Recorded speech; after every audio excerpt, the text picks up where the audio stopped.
ज्ञानेश्वरी अध्याय 4 ओवी 1 ते 50.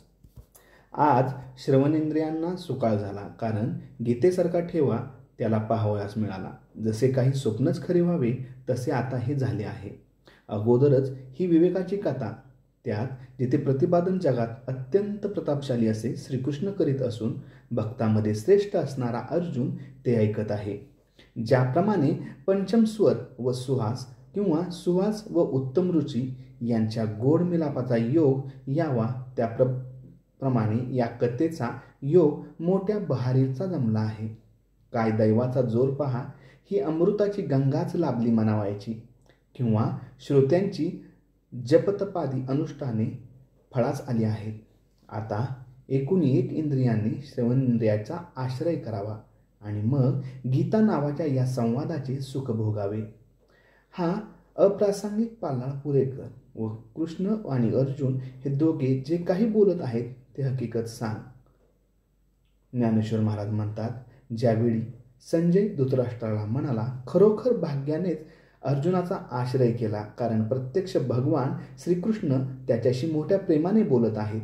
पिता वसुदेव याला जे सांगितले नाही, आई देवकी हिला जे सांगितले नाही, बळीभद्र याला जे सांगितलेच नाही, ते रहस्य अर्जुनाजवळ श्रीकृष्ण बोलत आहेत. जवळ असणारी एवढी देवी लक्ष्मी पण या प्रेमाचे सुख तिलाही कधी दिसले नाही. कृष्णाच्या प्रेमाने सर्व फळ यालाच म्हणजे अर्जुनालाच आज लाभले आहे. सनकादिकांच्या आशा खरोखरच खूप बळावल्या होत्या, पण त्या इतक्या प्रमाणात यशाला आल्याच नाहीत. या जगदीश्वराचे प्रेम इथे या अर्जुनावर अगदी निरुपम दिसत आहे. या पार्थाने असे उत्कट पुण्य केले आहे बरे. पहा, ज्या अर्जुनाच्या प्रीतीमुळे हा कृष्ण वास्तविक निराकार असून साकार झाला, त्या अर्जुनाची देवांशी एकरूपता मला चांगलीच पटते. नाहीतर हा योग्यांनाही सापडत नाही, वेदांच्या अर्थाला सापडत नाही, ध्यानालाही नजर जिथपर्यंत पोचत नाही, अशी जी आत्मस्थिती तद्रूप असणारा हा श्रीकृष्ण मूळचाच अचल आहे. पण आज अर्जुनावर किती बरे कृपावंत झाला आहे. हा त्रैलोक्य रूप वस्त्राची घडी असून आकाराच्या पलीकडचा आहे, पण या अर्जुनाच्या प्रेमाने कसा आटोक्यात आणला आहे. मग देव म्हणाला, अरे अर्जुना, हाच योग आम्ही सूर्याला सांगितला, परंतु ती गोष्ट फार दिवसापूर्वींची आहे. मग त्या विवस्वान सूर्याने या योगाची संपूर्ण माहिती वैवस्त्य मनुला उत्तम प्रकारे सांगितली. वैवस्त्य मनुने याचे स्वतः आचरण केले आणि मग आपला मुलगा इक्ष्वाकू याला उपदेश केला. अशी ही परंपरा मुळापासून चालत आली आहे. मग आणखीनही या निष्काम कर्मयोगाला जाणणारे राजश्री पुढे होऊन गेले, पण तेव्हापासून आत्ता हल्ली हा कोणालाही ठाऊक नाही, कारण प्राण्यांचा सगळा भर विषय वासनेवर पडला व त्याचा सगळा जीव काय तो ह्या देहावर आहे, म्हणून त्यांना आत्मज्ञानाचा विसर पडला. आत्मबोधाची आस्था ज्या बुद्धीने बाळगवायची ती आडमार्गाला लागणाऱ्यामुळे लोकांना विषय सुख हे आत्यंतिक सुख वाटू लागले व देहादिक प्रपंच हा प्राण्यांप्रमाणे प्रिय झाला. नाहीतर नग्न लोकांच्या गावी उंची वस्त्रे काय करायची.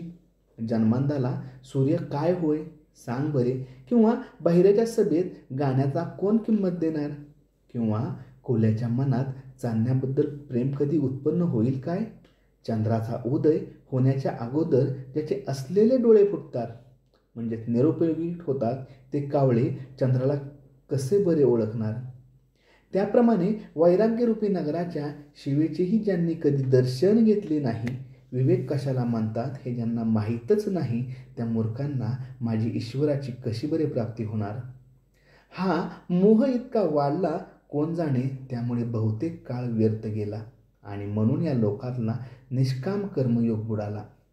तोच हा योग अर्जुना आम्ही तुला आज खरोखर सांगितला, याविषयी संशय ठेवू नकोस. हा योग म्हणजे माझ्या जीवाची अगदी गुप्त गोष्ट आहे, पण तुझ्यापासून ती कशी चोरून ठेवू, कारण तू माझा अगदी लाडका पडलास. अर्जुना, तू प्रेमाचा पुतळा, भक्तीचा जिव्हाळा व सख्याची जीवनकथा आहेस. अर्जुना, तुझा व माझा संबंध अगदी निकटचा आहे.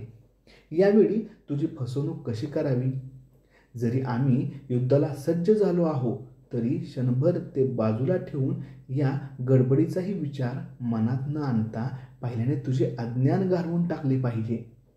तेव्हा अर्जुन म्हणाला, कृपानिधी श्रीहरी, पहा बरे, आई आपल्या मुलावर ममता करते, त्यात नवल ते काय?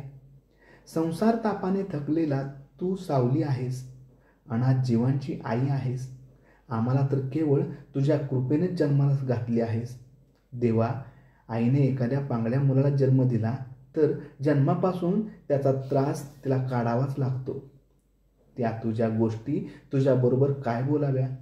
आता मी जे काही विचारीन याकडे चांगले चित्त दे. त्याप्रमाणे देवा, माझ्या या बोलाचा म्हणजे प्रश्नाचा मुळीच राग धरू नकोस.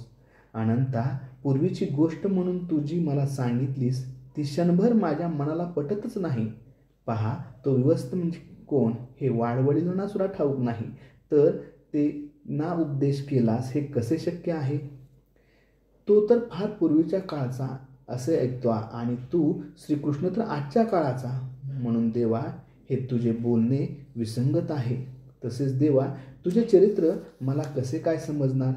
तेव्हा हे एकदम खोटे आहे तरी कसे म्हणावे? तेव्हा तूच त्या सूर्याला उपदेश कसा केलास हीच सगळी हकीकत मला पटेल तशी सांग.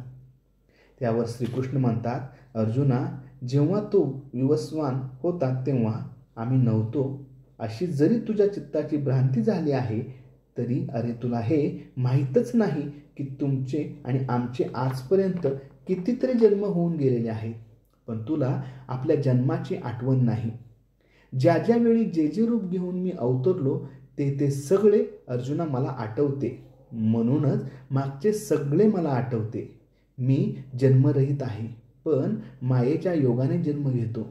माझा अविनाशपणा तर नाहीसा होत नाही, पण अवतार घेणे व संपवणे ही जी एक क्रिया माझ्या संबंधाने दिसते ती माझ्या ठिकाणी मायेच्या योगाने भासते.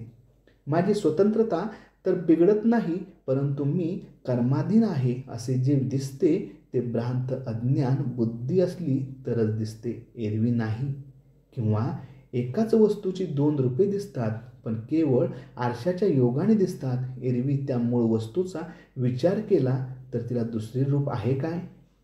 तसा अर्जुना, मी निराकारच आहे, पण जेव्हा मायेचा आश्रय करतो तेव्हा काही विशेष कार्यासाठी मी सगुण रूपाचा वेशाने नटतो. कारण की जेवढे धर्म म्हणून आहे तेवढ्या सर्वांचे प्रत्येक युगात मी रक्षण करावे असा क्रम स्वभावतः अगदी मुळापासून चालत आलेला आहे. म्हणून त्या वेळेला अधर्म हा धर्माचा पराभव करतो. त्या वेळेला मी आपला जन्मरहितपणा बाजूला ठेवतो व आपले अव्यक्तपणही मनात आणत नाही.